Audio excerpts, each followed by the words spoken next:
seems to be that the footnotes that there were a few uprufs that Shabbos. Again, this is 1957.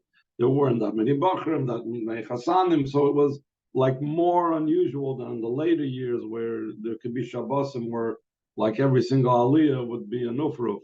But this was like unusually so, and we're going to see this reflected in the points that the Rebbe speaks about Simcha later on in this Sikha.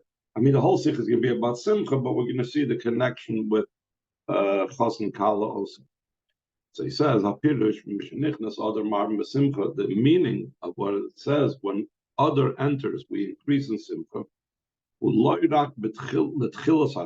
It's not just referring to the beginning of the month, we need an increase in joy.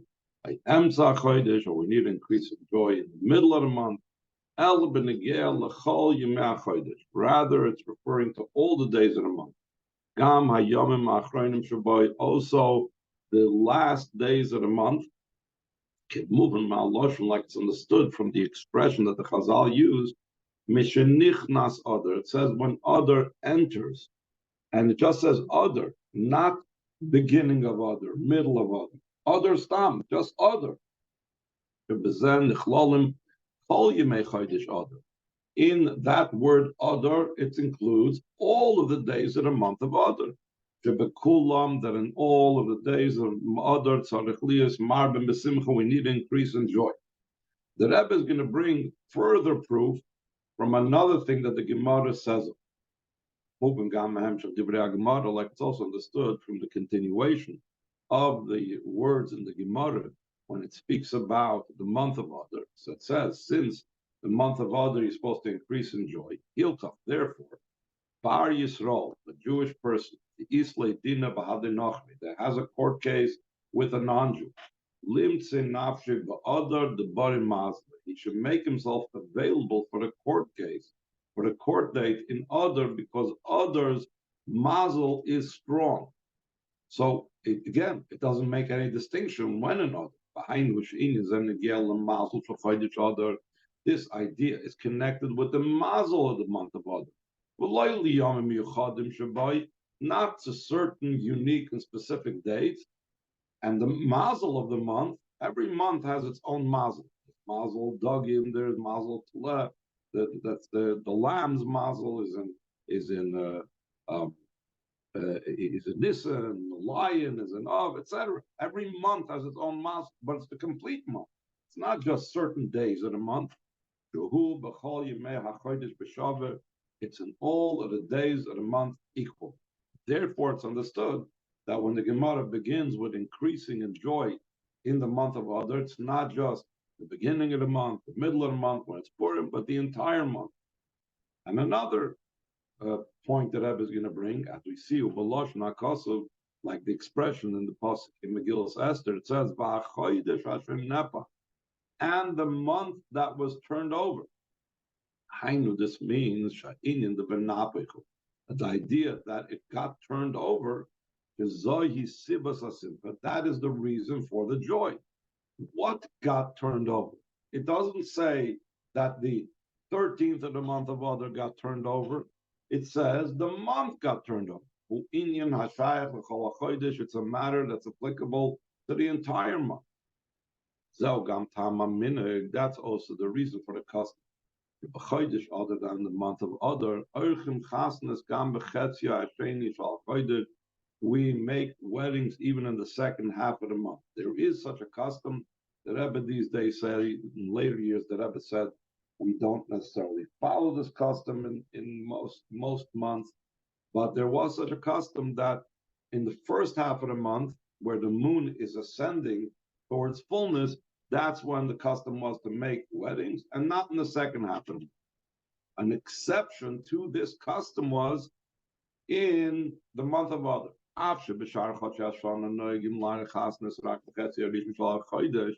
Though in other months of the year, the custom was to only make weddings in the first half of the month. Why in Adar do we have this exception? You should call Yemei Chodesh Adar and Yemei Simcha, because all of the days of the month of Adar are days of joy, and therefore it counts, even the second half of the month is an auspicious time for making a wedding.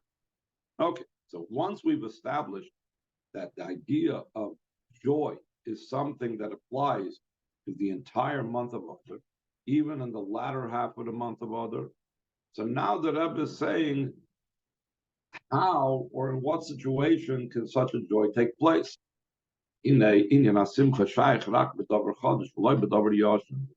Joy is only applicable in something that is new and not something that's old. And the Rebbe is going to elaborate on this concept. Like we see with our senses.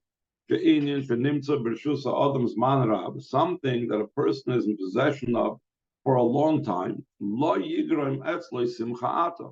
will not be happy about it now. A person bought a house 10 years ago, he's not going to be excited now. He's not going to be jumping for joy about it now. Even if a person had a child or got married 10 years ago, maybe on the anniversary, they might be happy again, whatever. But they're not going to be the same joy every day of the marriage like they had by the marriage itself. The only time when joy comes along to something that we already experienced before is when there's something new, a new component added. Only when something new came along, something was added in the matter, then the idea of joy applies. A proof for this is Nadin the Sheva Brachas, by the halacha of Sheva Brachas. You know that by a wedding there are 7 brachas that we recite in honor of the Chassan V'Kala because of the joy of the Chassan V'Kala. We first say it under the chuppah, then later on by benching at the end of the wedding. But every single day of the week-long celebration, we recite at benching or after benching 7 brachas. But there's a very interesting halacha.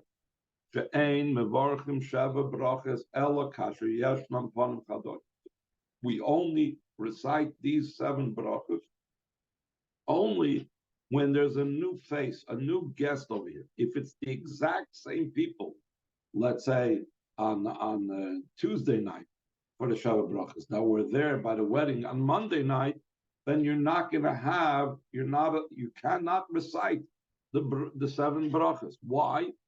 Because you're celebrating and you're marking a joyous occasion. It's not considered joyous if it's the same chasna and kala, if it's the same guests, nothing has changed, then it's not enough to be able to make a bracha with Hashem's name. There's one exception to the rule. If it's Shabbos, Shabbat bracha is, so then Shabbos is considered like Panim Kadashis. But in general, we see from here, but the reason for this is, why can't you make Sheva brachas unless there's some new guest at the table? In the Sheva brachas kosher because the Sheva brachas that we make is connected with the idea of joy. Since joy is applicable only with something new, in a kasher yesh panim chadoshes, when there's a new face, a new guest at the table, through that new guest. So now joy is added. So then we make Sheva brachas. But if there's no new face at the table, ain't initial simcha, there's no idea of joy that would enable us to make these 7 brachas. Since this is already an old thing, it's already, it's like something happened before. So now the Rebbe is going to apply this concerning the month of Adar. So from this it's understood also concerning our topic. Nichnas Adar Marben Besimcha, from when Adar enters, we increase in joy. Since all the days of the month we have to be in a state of joy, it's understood. Every day a new thing is added.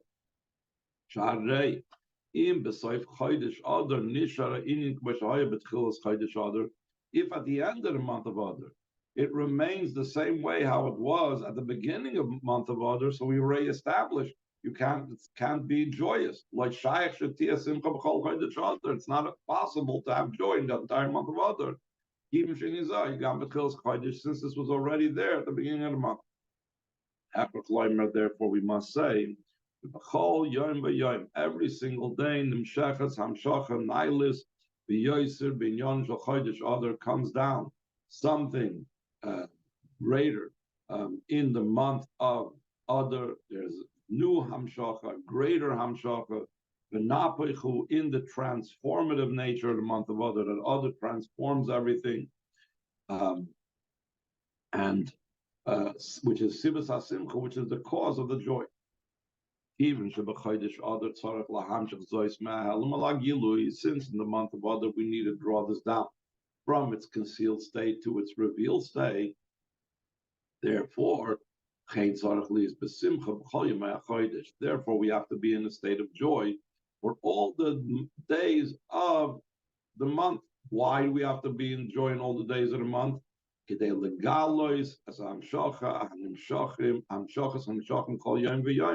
through the simcha that we have, through the joy that we have every day of the month, so then we are revealing in that month, we are revealing the daily hamshachas.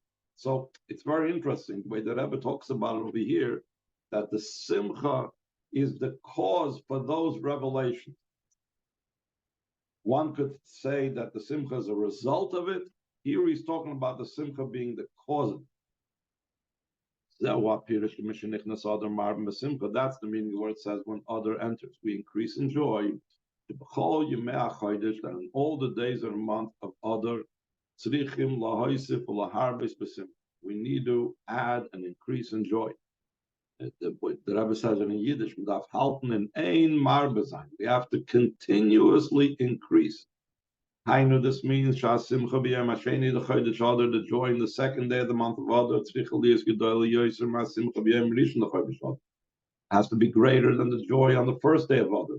And so too onward. Until the end of the month, it has to be a very great joy. This means to say, we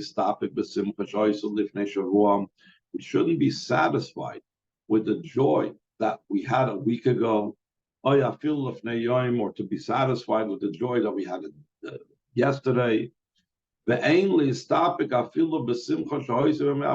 We also cannot be satisfied with the joy that took place during Purim. We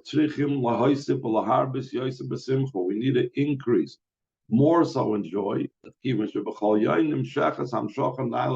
since every day comes down a higher revelation. The joy has to be greater from day to day. It has to increase even more so than Purim, because every day there's a greater Hamshacha. And because every day is a greater Hamshacha, and what enables that revelation of that Hamshacha? This Simcha. So we need an increase in Simcha to be able to bring down this greater Hamshacha. Imsa comes out, even though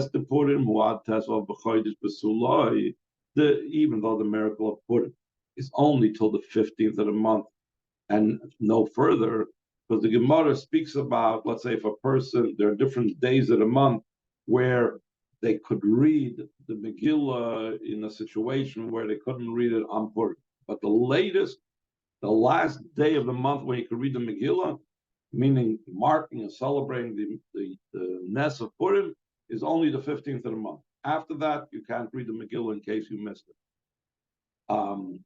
So one would think, okay, if that's like the cutoff for the miracle of Purim, perhaps that's the cutoff also for the Simcha. So the Rebbe says, no, we call Malkim still involved. And again, Simcha, learning the idea of the joy. Not only is the joy following the 15th, Adar, but just the opposite. Towards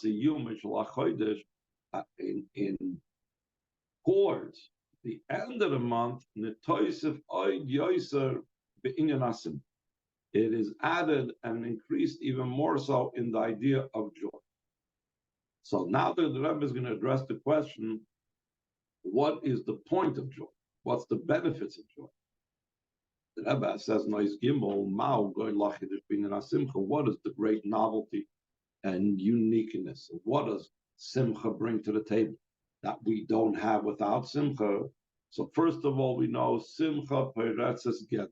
Simcha breaks through boundaries. We've spoken about this different times. A person, for example, that's usually very introverted and quiet, all of a sudden it comes a time of joy. He like expresses himself, and all of a sudden he speaks, and so on and so forth.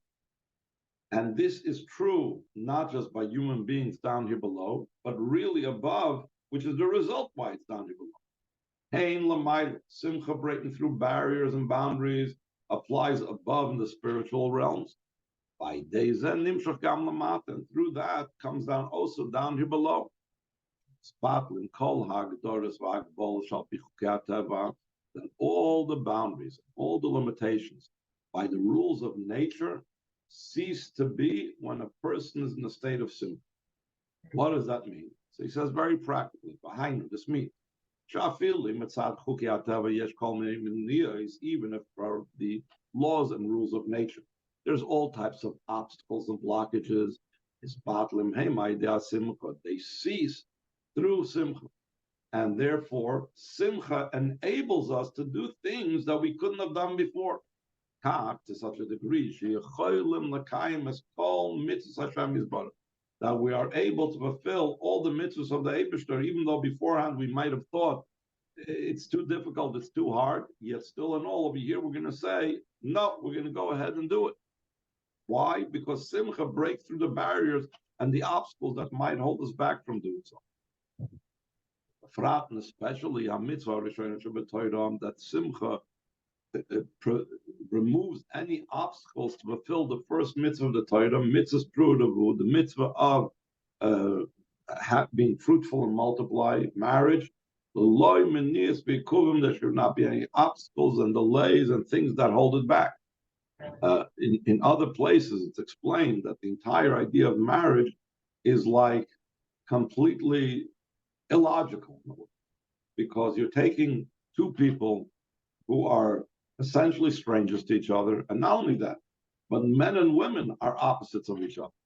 And here you want to put them together. It's completely beyond like the limitations of the world. But through Simcha, that breaks through the barriers, and therefore you can have these two opposites joined together. So he says, that's the idea that says, Adar enters, we increase in joy. Day after day, every day it increases more in the joy. Shafilu imasimcha shahoisa betchilas chodesh Adar or beemza chodesh Adar, vafilu asimcha de me'apurim atzmam loyhoisa maspekes kadei lifritz kol hagdaros v'hagbol shchuki atava. Even if perhaps the joy that was at the beginning of the month, or the joy that took place in the middle of the month, or the joy of the Purim itself, even if, let's say, for whatever reason, that joy was insufficient to break through all the barriers and boundaries of the laws of nature, then Hashem gives him the joy at the end of the month of then the joy is even greater because it's been increasing and increasing and increasing. Through this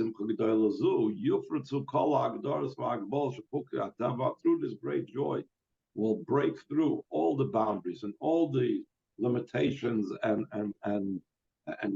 fences of the laws of nature. He'll have living and existing children, a blessed generation of straight ones and good ones and so on. Now the Rebbe is going to explain the idea of what we're talking about, Zara Chai Vakayam, we connected it with children, with joy. So children is associated with joy. By the way, the parsha where the Rebbe said it was a parsha that deals with the birth of children, that it says over there about Isha Kisazriya, the older Zachar, a woman that will give birth, talks about the idea of children.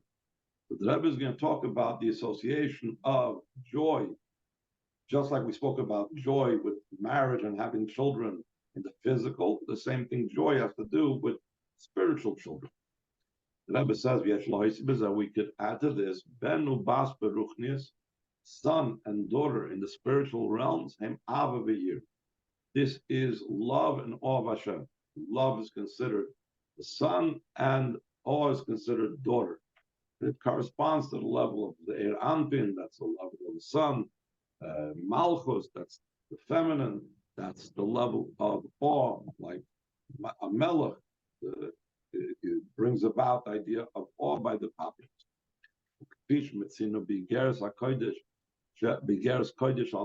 Like we find in a letter of the Alter Rebbe. We're not talking about the Igeres HaKodesh section of Tanya, just some of the, on a different letter of the Alter Rebbe that wasn't published in Tanya. So the Alter Rebbe says a very interesting thing. Sgula lebanim. What is a good sgula? Everybody's always looking for sgulas. To be able to have children, the advice, the counsel for this is to have love and awe of Hashem. That this is a spiritual son and daughter. So when we bring about a spiritual level of children, so by through this we also bring down the idea of a physical son and daughter as well. Just like what we spoke about earlier concerning a physical son and daughter. Duber was spoken about earlier, that this comes about through joy. So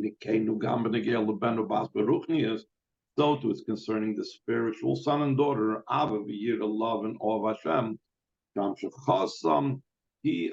Simcha, that the drawing it down through joy. This is why in davening we have the idea of Sukkah de Zimra. We have verses of praise, verses of song. Song has to do, zemer is from the word song. That has to do with joy, because one of the crucial parts of davening is Ivdu as Hashem v'simcha. The avodas Hashem, the service of Hashem in davening, specifically in evoking the love and awe of Hashem that we're supposed to evoke through davening, can only be, or will ideally come about, when we have the level of joy. So that's why at the beginning of davening we have verses of song. We evoke this joy to enable this love and awe of Hashem to blossom. Before we'll put the Torah Parsha saying, let's explain the Torah on Parshas Tazria, where we said it speaks about giving birth to children. There are many different levels in love and awe. In L'Kutei Amorim, we see there's this level of love and awe, that level, intellectual love and awe, an innate love and awe, many different levels.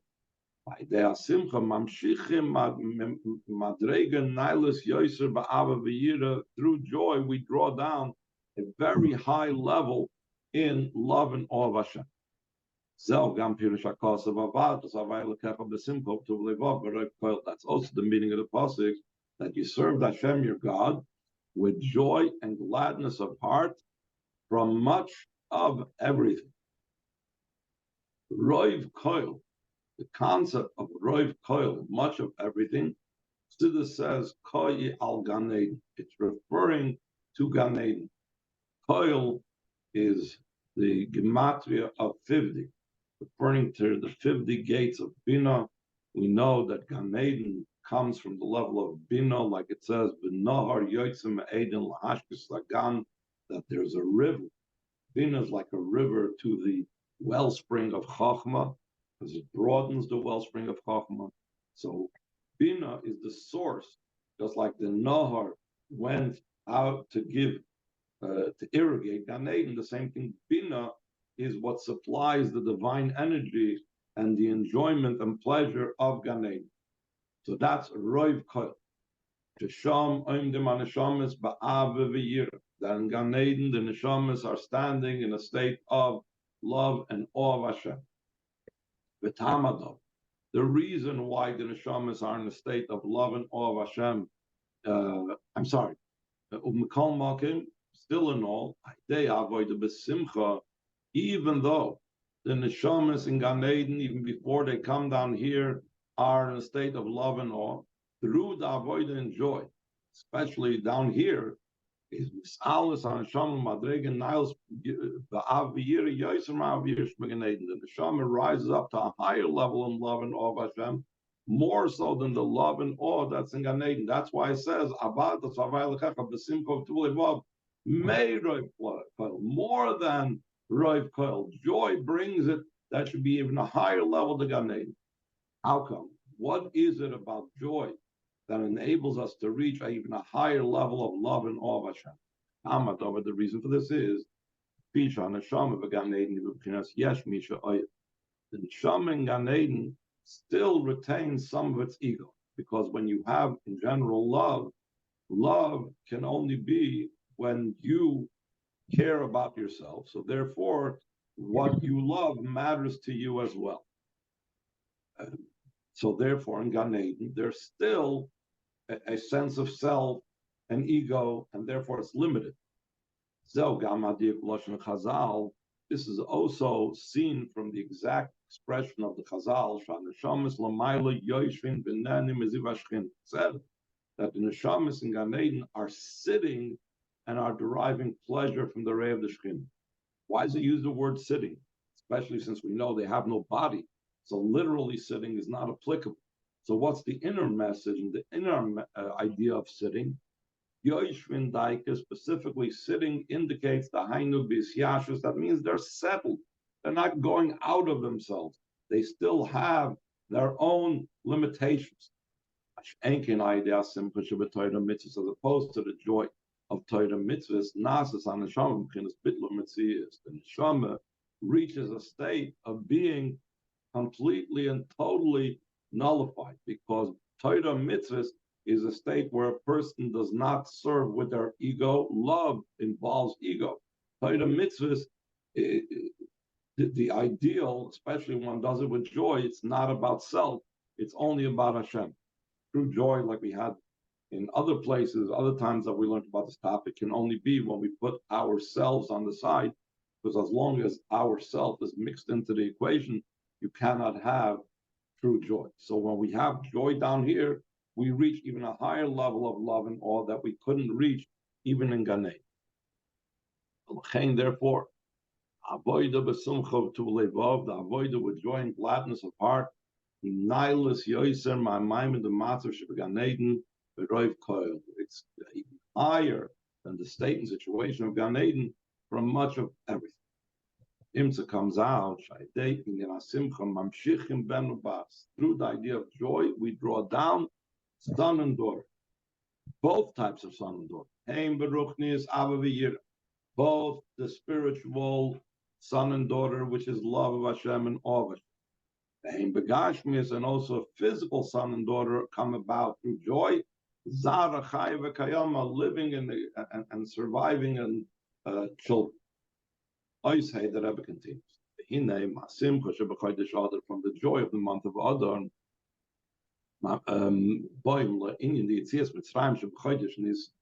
you arrive at going out of Mitzrayim. That's in the month of Nis. The novelty and uniqueness of going out of Mitzrayim is Gilu Shem Havai. It's revelation of Yud Kei Vav Kei K'mashakasav, like it says, Ve'ero Goymer Be'keil Shindal Yud, which me Havai Lo Yadaikilam. When Hashem describes his revelation to the Ovis, he said, I revealed to them only with my names Keil Shindal Yud, but my name Yud Kei Vav Kei I did not make known to them. Now, what did he not make known? It says that he did not make known the higher level of Shem Yud Kei Vav Kei, not the lower one. As opposed to when the Yidden went out of Mitzrayim, became a revelation of the higher level of Yud Kei Vav Kei. And that's why Pari says, Lo Yodaiti Es Havaya, I only know Elikim, I don't know Havaya. That is the whole purpose of Yetzias Mitzrayim, to have that revelation of Yud Kei Vav Kei V'Vav. The idea behind this is the Kivin Shaydei Simcha Shebachayde Shad. Nimshachim benu bas beruch nisa begashmis kanal. Since through the joy of the month of Adar comes down son and daughter, both in the spiritual sense and the physical sense, as we said before. So then there's the name of Yud Kei Vav Kei. How come? Here, do as it's known what Chassidus says, that father and mother, which is Chachma and Bina, like we have at the beginning of Tanya, so the Alter Rebbe explains in other places, are corresponding to the first two letters of Yud Kei Vav Kei. Yud goes on Chachma, which is only a point. Bina develops that point, so it's the letter Hey. Benu Bas and son and daughter, Hem Vavke. Those correspond to the letters of Vavke of Yud Kei Vavke. Zeranpin and Malchus. Nimtza comes out Tzad HaSimcha Shebechodesh Adar as a result of the joy that took place in the month of Adar. Nasa Gilu D'Shem Havaya. We have now the revelation of Yud Kei Vavke because we have now the son and daughter to complete the whole Yud Kei Vavke. Because we have now the complete Yud Kei Vavke.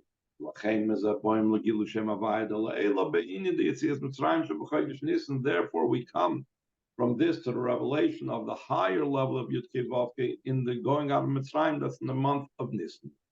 And the truth is, it's even connected to Adar because Adar is also about Amalek. Haman was a descendant of Amalek. Before Purim, we read about what Haman's ancestors, Amalek, did. And we have to remember what Amalek did because Amalek is the separation and the division within Yud Kei and the Vav Kei, so there shouldn't be the connection one with the other. That's also the idea of the remembering of Amalek that's in the month of Adar.